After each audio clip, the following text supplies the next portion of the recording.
Design Review is an independent, multidisciplinary panel of built environment experts who provide impartial and constructive advice on built environment proposals. I then want to go on and specifically talk about why it's really important to have an independent design review panel or access to an independent design review panel.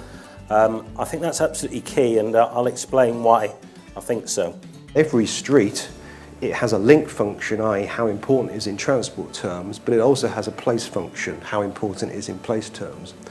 And when we start thinking like that, we can actually better balance some of our streets. Good design is achievable on your budget, to meet your coverage, to meet your unit numbers, and it doesn't have to cost you the earth, and we should not fear it.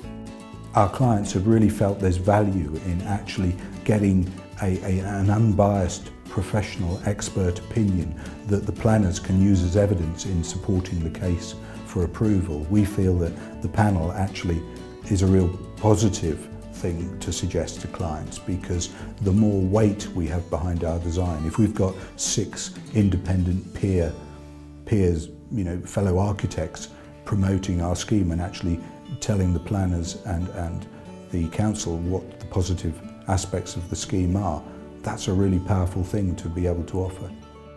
It's over to you. It's your turn to ask the questions. This is not a matter of them saying what they like or dislike because of their own taste. Ultimately, the panel were not there to fundamentally redesign a project.